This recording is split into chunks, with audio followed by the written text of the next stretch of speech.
The term resource pool in project management is getting a little antiquated. The original idea was to have a file on your hard drive that had a list of all of your resources that you had access to.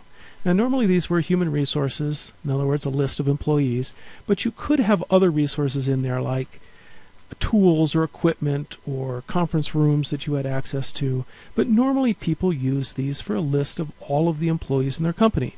These resource pools could be shared amongst project files, which were also individual files on their hard drives, and you could use these to assign the resources or employees to the tasks.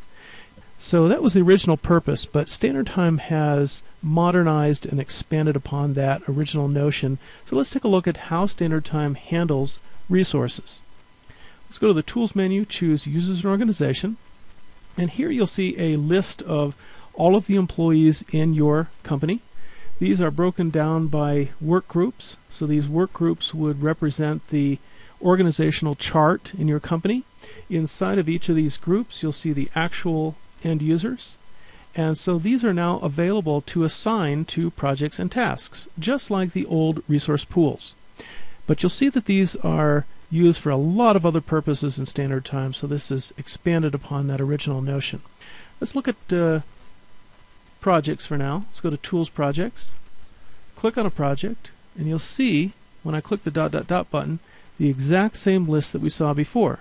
That means you can assign these resources to projects. You can even assign them by a percentage of their daily work schedule, but you'll also see that you can assign a lot more things to these resources. For instance, let's go to the Tools menu, choose Clients, click on a client, and again, you see the same list, so now you can assign clients to these resources or employees so that only certain employees see certain clients.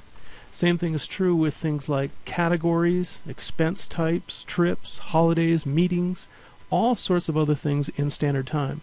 Let's go back to the original notion of the resource pool, assigning to tasks in projects. In the Project Tasks tab, you see a list of all of your projects. These are all stored in one large database, not in individual files on your hard drive, as was in the old days. Underneath each of these projects is a list of your tasks, and you can see that they are assigned to resources from that same list that we saw earlier. So as I go through the list here, you can see the tasks are assigned to those individual employees. In fact, this one is actually assigned to a work group, so all of the employees in that work group have access to that task. This one here is assigned to just 3 individual resources or employees. Now, when you assign tasks to employees, they are naturally busy working on those, so you could, if you wanted to, see a graph of the employee availability. I'm going to choose View, Project Resource Allocation. When I do, I see a graph that shows me all of the availability out into the future for the employees. I pull down this drop down, and sure enough I see the same list of employees or resource pool that we saw earlier. When I pick from the list, I can look at the availability for each employee. So that is another purpose for the resource pool, and you can see that Standard Time is expanding upon the original purpose.